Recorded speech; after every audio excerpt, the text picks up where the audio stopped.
All right, let's dive in. So many of you requested a closer look at cooking with Kaya. Oh, yeah, she's everywhere, isn't she? Seriously, it seems like you can't scroll for 5 seconds without seeing her recipes, or, let's be honest, her dance moves. We've got a ton of articles, research, and even some interesting YouTube takes. Yeah, definitely some spicy takes out there. But what's the deal? Why is cooking with Kaya such a phenomenon, and why does it seem like, especially for women, there are such strong reactions? You know, on the surface, it's cooking, right? Some dancing, a jingle. Mm-hmm. Catchy, I'll admit. But the more we dig in, it really does feel like cooking with Kaya is tapping into something deeper. Like what? I mean, we're talking about gender roles, how we even consume entertainment in this TikTok world. It's a lot more than just, like, here's how to make a sandwich. Okay, you mentioned the jingle. I have to bring it up. The whole cooking with Kaya chant, the moves, sometimes even twerking. Is that part of the appeal, or is there something more to it? I mean, think about it. Our brains, especially online, we just crave simplicity, right? Mm. Researchers have a name for it. They call it cognitive ease. Mm-hmm. And Kaya's videos, they're short, they're repetitive. Easy to watch, easy to remember. Exactly. They're almost addictive, Yeah. right? Mental comfort food. Yeah. And in a world that feels like it's just constant information overload, that's huge. It makes sense. I get it. But it's not just the format, right? You pointed out in your notes that her recipes, they're also really relatable. She's making potato soup, breakfast staples, things people actually cook. I even saw a comment from you in the source material. I think you said you tried her breakfast burrito recipe. Well, you caught me. Yeah, last week, actually. It was pretty good. So it's working. She's getting people into the kitchen. Right. And that's a big part of it. I mean, it's aspirational, but it's also achievable. You know, she's not making Michelin star dishes. It's food that feels familiar, doable, like you could cook alongside her. And that creates a connection. And then there's the humor. I mean, that little make your man breakfast before I do comment, harmless fun or something more. I think it's both. On the one hand, humor, it's engaging. Right. It makes things memorable. It makes it shareable. But on the other hand, that comment, even if it's just a joke, it does kind of play into, these underlying anxieties some women have brought up. Right, like about competition and relationships. Especially in the digital age where everything feels so amplified. Okay, so we've got this engaging format, recipes people connect with, and then that touch of humor, all playing into her, skyrocketing popularity.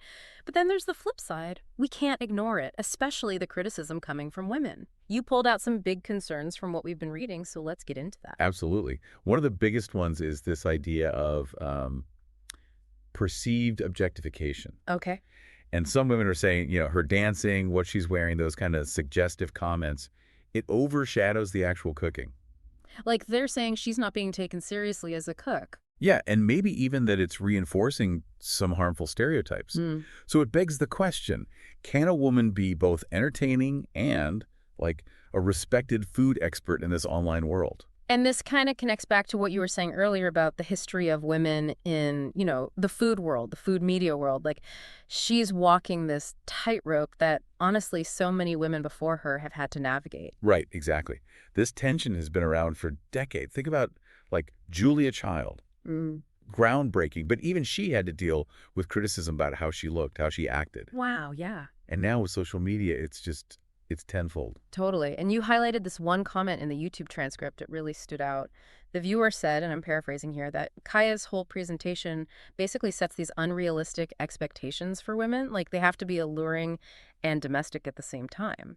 Yeah, and it really adds another layer to this, doesn't it? Absolutely. Because it speaks to this bigger anxiety in society. Like, how are women supposed to present themselves online?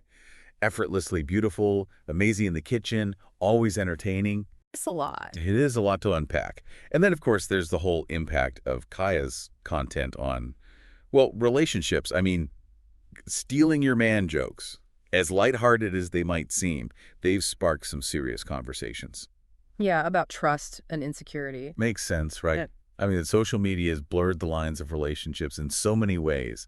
And then you have these videos, and it's like, even if it's unintentional, they can trigger these feelings of jealousy, competition. You flagged an article where a therapist even weighed in. They said, and I'm quoting here, that Kaya's content, while not inherently problematic, can exacerbate existing insecurities in relationships. Yeah, throwing fuel on a fire that's already smoldering. Yeah. And it really brings home the point that good communication in a relationship is crucial, right? Absolutely. If your partner's into Kaya's content and it's making you feel uncomfortable, you got to be able to talk about it openly and honestly. Great advice. So we've got the whole debate about objectification, the relationship anxieties, but there's this third criticism that kept popping up, and that's the authenticity piece. Oh, yeah. This is a big one. So is she genuinely passionate about cooking, or is this all just for, followers, brand deals, that whole... Right. Like, is it all just about fame and making money? Exactly.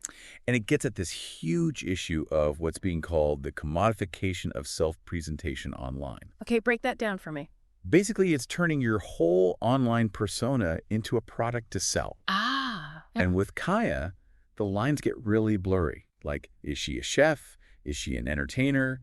A businesswoman, or all of the above? Yeah, that's the million-dollar question. And I feel like a lot of her viewers are really grappling with this. Right. They're trying to figure out, is she really sharing her love of cooking, or is this a carefully crafted persona to get attention, to monetize her platform?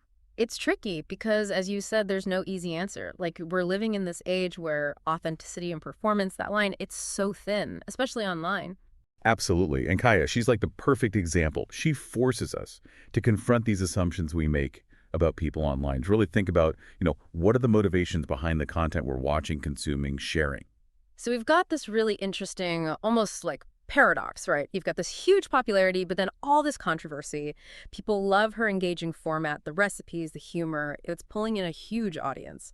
But then there's the criticism for maybe objectifying herself, stirring up anxieties in relationships, blurring those lines of authenticity. Right. And all of this is happening at the same time that there's this bigger cultural conversation, right? Mm-hmm. About gender roles, about online entertainment, and honestly, just the power dynamics that are happening in the digital age. And then on top of all that, there's this other layer to the Cooking with Kaya story. It comes from this pretty bold YouTube video we found.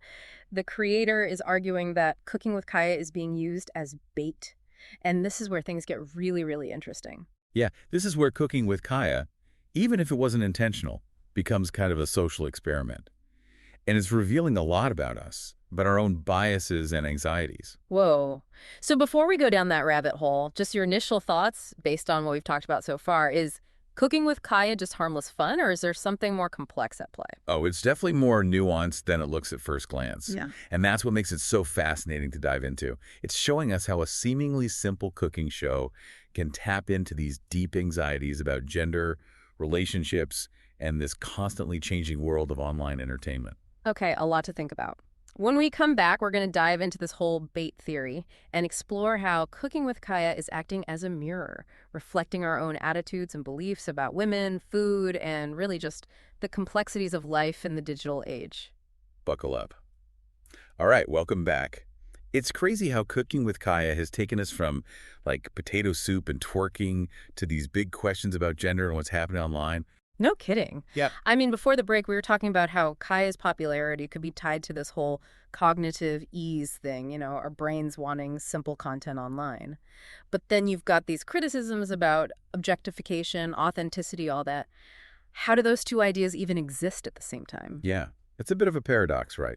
On one hand, she might be successful because she's tapping into that desire for easy entertainment, like we were saying.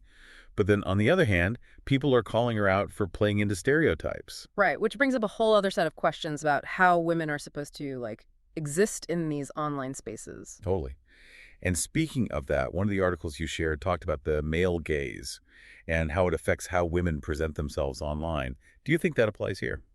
I mean, yeah, probably, right? The whole idea that women are constantly being judged based on how appealing they are to, some imaginary male audience. Exactly. And that can create this pressure to conform to certain standards of beauty and behavior, even in something like cooking. And it's not just about being attractive, right? It's this whole thing where women have to be attractive, but not too sexy. They have to be skilled, but not intimidating. You even highlighted a quote in the article about that. It really fits with what's happening with Kaya, don't you think? Absolutely. It's like she can't win. People praise her for her looks, for being entertaining, but then turn around and criticize her for, maybe objectifying herself. It's such a tricky balance to find. Totally. And I think it goes beyond just Kaya, right? This is a bigger conversation about how women are portrayed and seen in media, especially on platforms like TikTok, where it's all about going viral and getting as much attention as possible. You're absolutely right. And it makes you wonder about the role algorithms and like the whole structure of these platforms are playing in all of this. You mean like because TikTok is all about those short videos, those quick hits of entertainment? Exactly. It might actually be encouraging a certain type of content that doesn't really allow for these more nuanced discussions about things like food or gender. So it's not just Kaya making individual choices, it's also about these larger systems that are shaping what we see and what gets popular online. That's kind of mind-blowing. Right. And it brings us back to this bait theory we mentioned earlier. Remember that YouTuber who was arguing that some men might be using Kaya's content to, like, intentionally get a reaction from women? Yeah, to like expose their insecurities and make them competitive with each other. Exactly. And that's a pretty controversial take, I'll admit. I'm still trying to process it all. What do you think? Is there any truth to that argument? It's tough to say for sure. I mean, obviously we can't just assume everyone has bad intentions or try to generalize about people, but I don't know. I guess it's possible that some people might be doing that. Right. And that YouTuber made another interesting point. They pointed out how the negative reactions from women toward Kaya seemed to come later. Like, at first, there wasn't much criticism, but once men started giving Kaya all this attention, that's when the negative comments from women really started ramping up. It's almost like... Like their reactions were triggered by the attention she was getting from men. Exactly. And it kind of suggests that, at least for some women, their reactions might be tied to feeling threatened in their own relationships, or maybe feeling like they have to compete with Kaya. That's a really good point. And it just goes to show how social media can make those anxieties and insecurities we all have so much worse. Totally. So even if we don't buy into the whole bait theory, it still brings up some important questions about how social media impacts relationships and how the content we see online can bring up all these complicated emotions. Absolutely. And it all goes back to this idea of cooking with Kaya being like a social mirror. Yeah, reflecting something back at us. It's not just about the food or even Kaya herself. It's about what this whole situation reveals, about how we think and feel about gender, relationships, and this whole crazy digital landscape we're all living in. Yeah. And one of the articles you sent used the term parasocial relationships to describe how people connect with people online. Parasocial relationships, yeah. I remember that. It's like we feel like we know these online personalities even though it's not a two-way street. Exactly. So in a way, Kaya's viewers might be projecting their own experiences and anxieties onto her and her content, even though she's not actually part of their lives. Wow, so we're basically laying our own baggage onto her without even realizing it. It's possible. And that can lead to all sorts of misunderstandings, misinterpretations, even conflict, like with this whole bait theory and the worries about relationships. It's wild how something as simple as a cooking show can bring up all this stuff. It really shows how social media can both connect us and, drive us apart.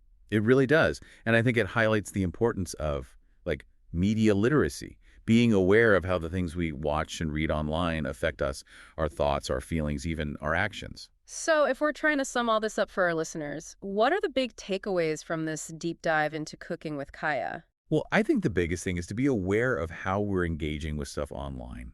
It's not just about passively watching. We have to question things, consider different perspectives, and just be aware of how it might be affecting us. Yeah, and remember that there are real people behind those accounts, and what we say and do online can have real-life consequences. Exactly.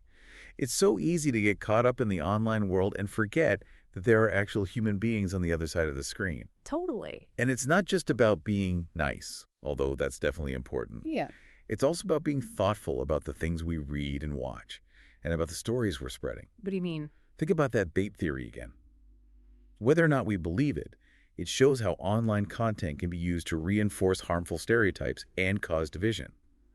We have to be aware of that and challenge it when we see it happening. Okay, so it's not just about being nice, it's about being responsible. Exactly.